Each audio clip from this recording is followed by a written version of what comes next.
The technology of radiation treatment evolved significantly over the last, I would say, 3-4 decades. Instead of using manual measures to kind of measure the dose and perform our planning and contouring, we are moved into computerized phase where the computer assisted us in achieving our goals in delivering the dose that we need to kill tumor cells as well as sparing normal tissue so we can improve the quality of life and make the patient cancer-free the rest of their life. We are focusing on women's health, and our goal again is to improve women's health when it comes to gynecologic cancer management.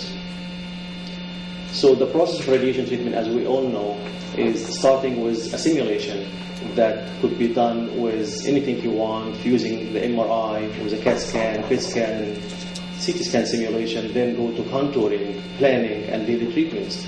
And then you have to verify the treatment delivery, whether you do daily treatment or daily port film or weekly port film or image-guided radiotherapy.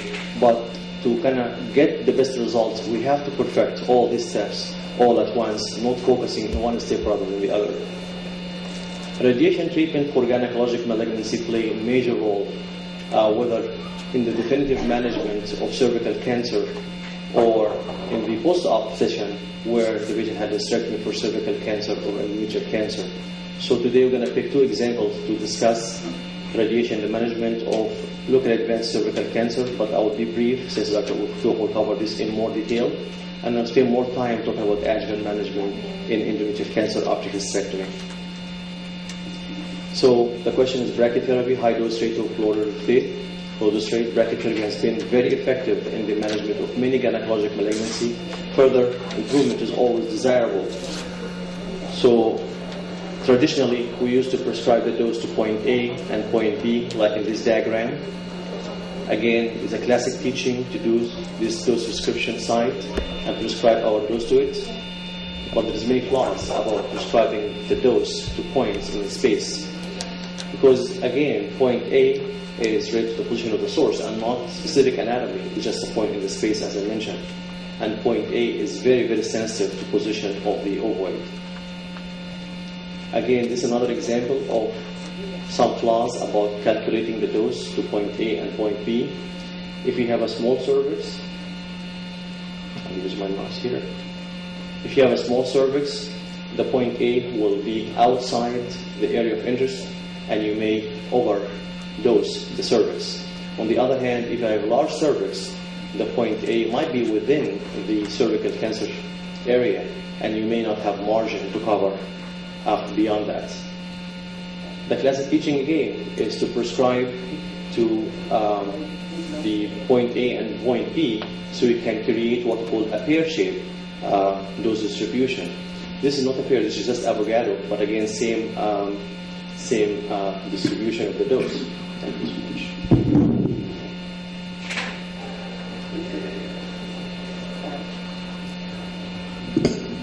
So again, everyone, when I was a resident, I learned how to prescribe my dose to make my dose distribution looks like a pear shape. But how about anatomical variation?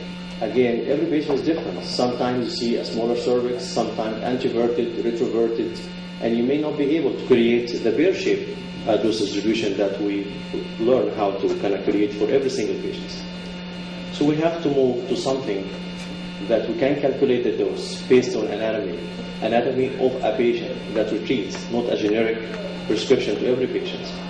So again, because the flaws about point A and B, image-guided brachytherapy was introduced a few years ago, and again, to kind of implement this image-guided brachytherapy, we have to have a component or components of treatment that fulfill this treatment. So you have to have a CT scan simulation, sometimes uses MRI and or PET scan. You have to have a CT or MRI compatible applicator. You have treatment planning system that will help you create your dose. And again, this is my favorite applicator, the ring and tandem. Sometimes I use long tandem inside the uterus if the uterus allow. And also sometimes I try to use the ring and the cap to reduce the dose to the vaginal mucosa, and also the rectal plate. It's always desirable to use it all the time so you can displace the rectum down away from the high dose area. Again, there is different shapes. Again, different shapes as well. Again, when it comes to the size of the intrauterine part, as you can see here, this length of the intrauterine portion could be 6 centimeter or 4 or 2 centimeter, depends on the size of the uterine canal that you will sound either during the exam or in the operating room. I tend to use Smith sleeve so I can insert it before the procedure, so I can keep the cervix dilated all the time, so I don't have to spend time dilating the cervix in the procedure. And there is 2 types available in the market. Typically there is an open end and there is a closed end. The closed end one should have different lengths as well, 4 centimeter, 6 centimeter, 2 centimeter. So why MRI CT scan? Again, MRI is helping us to better delineate the anatomy. So again, I will not elaborate more since Dr. Ofuto will focus more about the MRI imaging. So when we move to image-guided brachytherapy, we have to standardize the language that we can use to compare notes between different institutions and different trials. And I would suggest that we use 2 of these main articles or 3 articles to help us in using the same language. So these articles basically describe how we can use the structures that we are creating and what GTV and CTV and PTV refer to. Again, I'm going to spend more time in uterine cancer patients. Also, the organ at risk is very, very important. In the old days when we are prescribing the dose to point A and point B, we had to put a point in the Foley catheter to prescribe the bladder point and a point in the rectal wall to prescribe the dose and spare the rectum from the radiation dose. However, in many of my patients, these 2 doses are very, very reasonable. But in reality, there is sigmoid colon that is getting higher dose than anticipated. The small bowel may get very, very high dose that we will not see before the era of the image-guided brachytherapy. So, in conclusion, for the cervical cancer, because I know Dr. Ofuto will elaborate more, migrating to 3D image brachytherapy is helping us to accurately delineate the target, accurately prescribe the dose, accurately sparing the normal tissue. However, it is still early to kind of see long-term results, but all the data that's coming our way is very, very promising, helping us to spend more time and invest more efforts in making this approach very, very mature. So we'll switch to my favorite topic, which is adjuvant treatment in endometrial cancer after hysterectomy. I'll spend more time discussing this with you. Yesterday we talked about the data that drive our recommendations, whether we do radiation or not, and if we do radiation, what form of radiation, brachytherapy alone, brachytherapy with external beam, or external beam alone. Again, the cervical staging, as we all know, was revised in 2009, and this is very important to use in the current publications. So, again, pelvic external beam or vaginal calf brachytherapy, we talked about yesterday that we published about SEER data, our trend in the United States, showing that across the country, the number of patients getting treatment with brachytherapy is highly increasing every year in the last, I would say, 15 years, mainly because of the recurrence pattern of endometrial cancer, which is about 75% in the vaginal cuff. Also, we know that the trend from our surgeon to dissect more lymph nodes. So 10 years ago, the published data showing on an average median number of lymph nodes removed was 11. More recently, the median number was like 23 lymph nodes, which is again double the number that we had before. In this situation, when I see a patient with lymph nodes in the pelvic who were removed and all of them were negative, to my knowledge, there is no data justifying whole pelvic radiation treatment unless there is some adenopathy or other factors that push me to treat the whole pelvis. So what we did is reviewing about 2,000 patients who had a hysterectomy in our SEER database, looking at the trend for using vaginal brachytherapy across the country from 1990 to 2005. And again, as you can see here, the number of patients receiving radiation treatment using vaginal brachytherapy is increasing from 1995 to 2005. The number of patients receiving external beam is dropping, the number of patients receiving the combination of treatments also dropping. So our conclusion was, yes, there's a trend for increasing vaginal cough. However, we could not justify why this trend, because at that time there was no data showing that vaginal cough is equivalent to external beam radiation treatments. And then PORTEC-2 study came, and we discussed it yesterday, randomizing patients to pelvic radiation treatment to vaginal cough brachytherapy. However, there's very, very important note I want to make for this particular trial. This trial was designed to detect a difference between vaginal cough recurrence only. So the study was not designed to detect pelvic failure. So there's only one study endpoint, vaginal cough recurrence. So when we see that the vaginal cough recurrence was similar between the two, and the pelvic recurrence was high in the brachytherapy arm, this was not used in the sample method calculation. So the primary endpoint of the study or non-inferiority plan was this endpoint, and then they came across this finding. So when we use vaginal cough brachytherapy, as Dr. Jar mentioned, there's many applicators you can use. I prefer the one that give us the option to shield the vaginal cylinder. So this is a typical vaginal cylinder, 2.5 centimeter, 3, 3.5, and 4, and there is what we call the internal shield. I'll show you what I mean by that. So basically you can insert half of the shield, you can shield this half of the cylinder, so no dose will go that way. You can shield only 1/4 of the cylinder, you can go that way, and you can keep this quarter open. We use it typically for patients with vaginal cough recurrence if we need to shield some vaginal wall after a certain dose. When we do the vaginal brachytherapy, we use image guidance as well. We contour the structure to make sure that we are sparing any close white tissues. Again, the dose basically is very, very small to rectum, bladder, even small bowel. But as a routine, we still contour.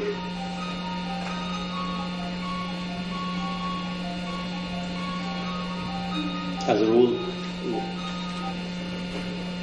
we still calculate the dose to all these structures.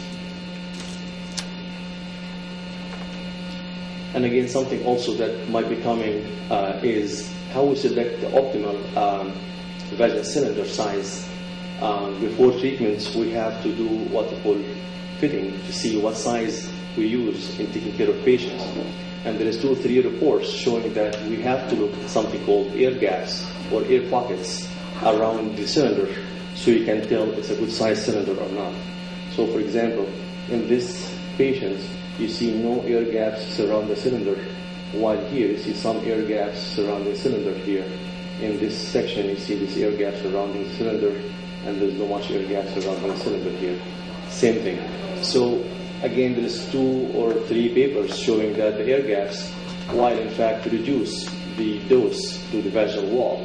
And again, to have effective treatments and to target the vaginal lymphatics, you have to have the dose in touch with the vaginal wall. And if you have a separation between the vaginal cylinder and the wall, you may not be able to deliver the appropriate dose to the vaginal wall.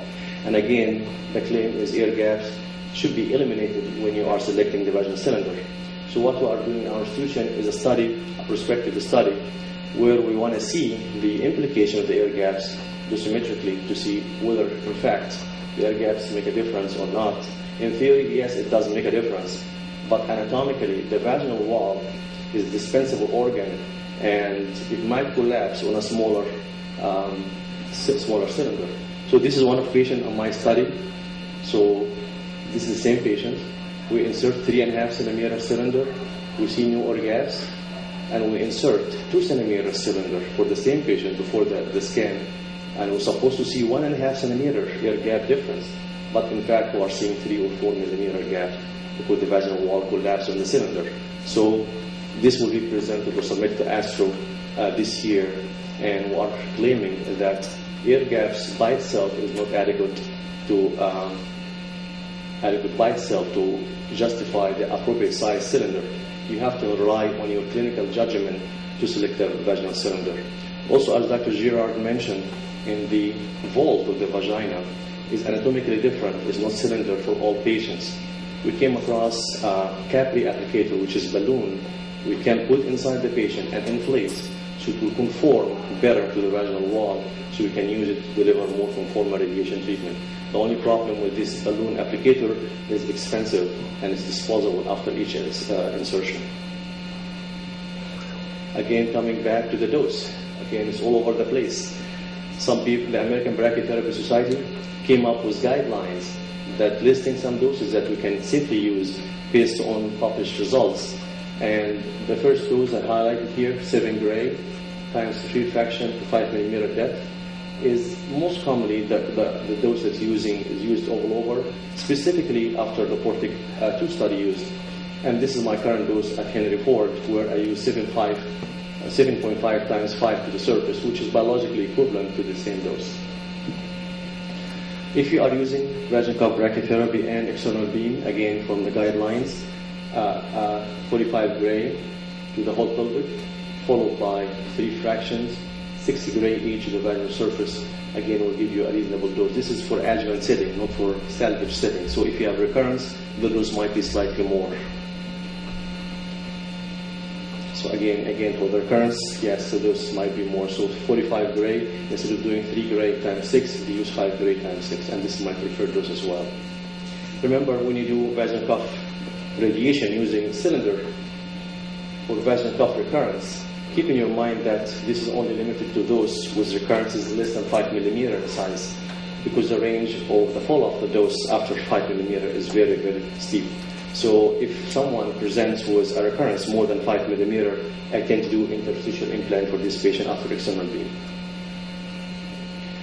Moving to 2D to IMRT for endometrial cancer. Again, since many studies showing that doing whole pelvic radiation treatment for endometrial cancer is toxic, causing a lot of side effect, diarrhea, cystitis, and there's a trend now that is tested in phase 2 study that we can use IMRT to outline the pelvic lymphatics and vaginal cuff, so we can spare rectum and bladder, small bowel from this toxicity, and the dose, basically this structure are very, very low and resulted in significant reduction in side effect or grade 2 toxicity in general. Multi-lead collimator, again, is a very, very important step in this direction.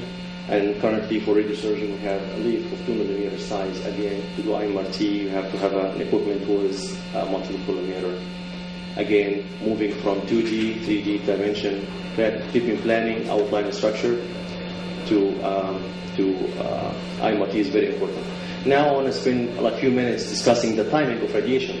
Let's agree that we all accept that radiation should be used for patients with endometrial cancer.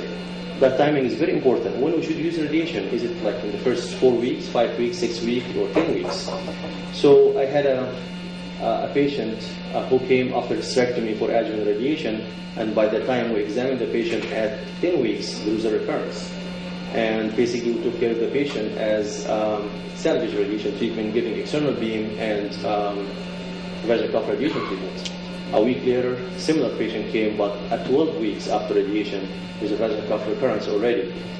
The reason for this delay is basically because of more robotic-assisted hysterectomy that require longer time for repair and healing. And it seems like this patient needs longer time to recover from the procedures. So basically we looked at our database and looked at the time factor. When the patient had the surgery and then when they had the radiation treatment, what the interval time between the two, and whether this interval time was prognostic in predicting recurrence or not. So we presented this last year at Astro, and Dr. Patani is one of my residents, and we looked at our database and looked at the time factor, as I mentioned. And the results showing that if the patient received radiation less than 9 weeks, like 2 months after the hysterectomy, the recurrence-free survival is almost 90%. However, if the patient received radiation more than 9 weeks, the recurrence-free is almost half. So more patient recur if you delay the radiation longer than 9 weeks. This was a very important message that we need to stop radiation within the 9 weeks window to avoid further recurrence.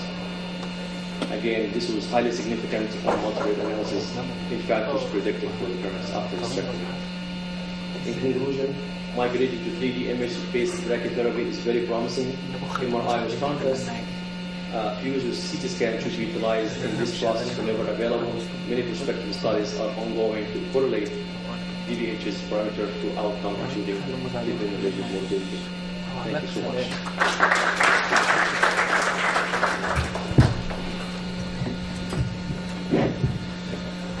Thank you, Dr. Mohammed Sheikh, for this elegant presentation. And we will move to the next presentation, last presentation, and postpone question till the end of the session.